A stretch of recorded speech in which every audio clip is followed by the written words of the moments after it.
está muy herido, probablemente la gran mayoría de nosotros sentiría cierta tristeza, pero no todos. Si vemos un video de un bebé recién nacido que hace gestos tiernos y graciosos, probablemente la gran mayoría sentiría cierta ternura, pero no todos. Si vemos una foto o un recuerdo de una guerra o de un evento dramático en la historia, probablemente la gran mayoría sentiría cierta angustia, pero no todos. En muchas ocasiones de nuestras vidas, los seres humanos compartimos las reacciones sentimentales que tenemos al experimentar estas situaciones. Parecería que estamos programados para atravesar las mismas emociones cuando nos enfrentamos a situaciones similares.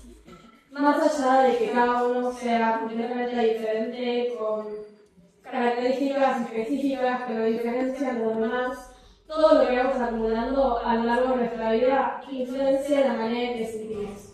Desde que somos chicos nos enseñan qué es el bien y qué es el mal, y desde ese momento todas nuestras relaciones y vivencias influencian nuestras emociones en el presente, ya que tomamos e incorporamos como propio lo que vemos en nuestro alrededor.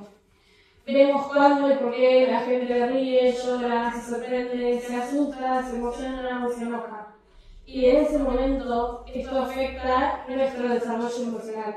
Ahora queremos saber cuándo nosotros debemos reír, llorar, sorprendernos, asustarnos, emocionarnos o enojarnos. Queremos saber qué emoción es la correcta para cada momento y cuál es la que será aceptada por el resto de las personas.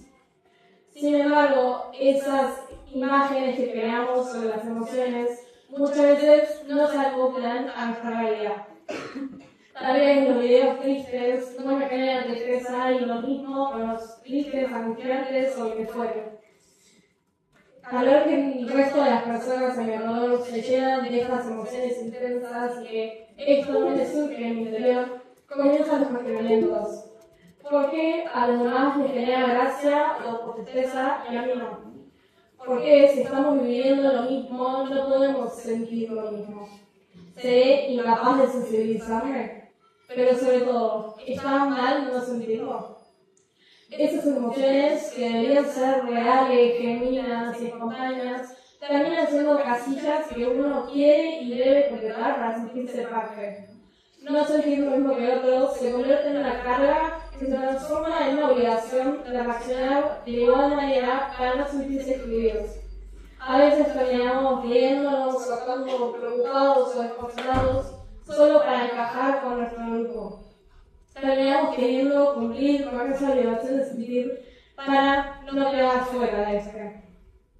Más allá de las fotos o de los videos, que a veces es más difícil empatizar con ellos o que nos generen algo porque no muestran situaciones cercanas a nuestras vidas, esta obligación de sentir se da muchas veces en nuestro día a día, en nuestros vínculos. Si vemos a un amigo o un familiar que acaba de lograr algo muy importante para ellos, deberíamos sentirnos orgullosos y felices. Si vemos a alguien que está triste, deberíamos poder empatizar y querer ayudarlos. Pero ¿qué pasa si no podemos sentir esto? ¿Qué pasa si no encajamos con ese sentimiento que los demás esperan que sintamos? ¿Nos convierte en malas personas?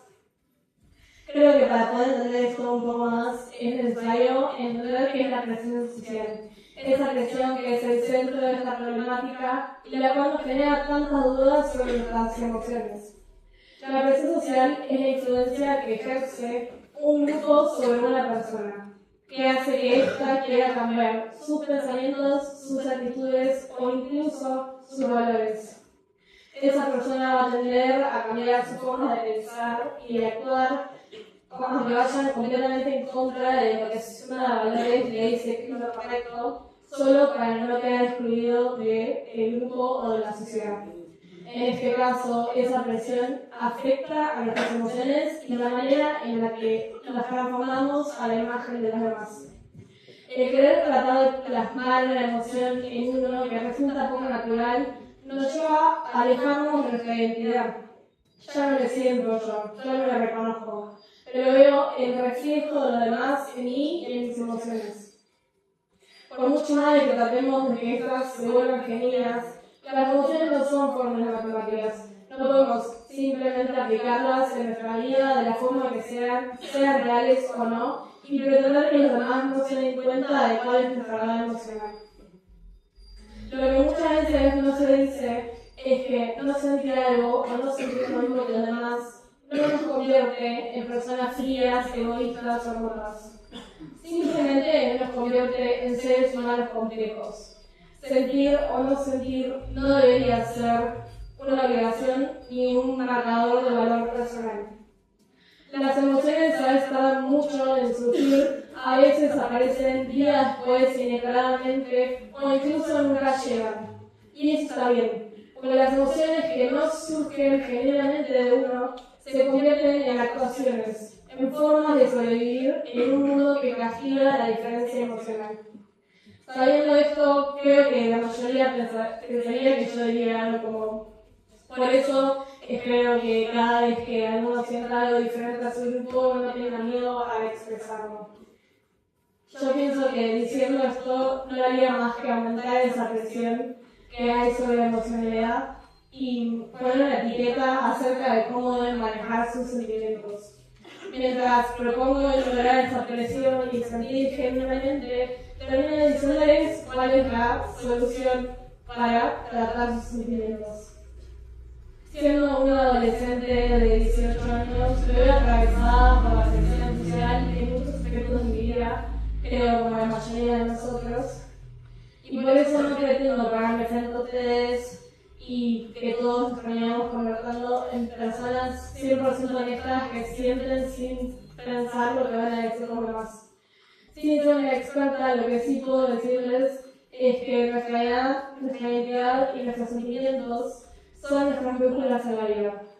Nos llevan a conocernos mejor y nos guían en el camino a conocer nuestra edad emocional. Por esto, yo creo que la pregunta ya no es: ¿está mal no sentir lo mismo que el resto?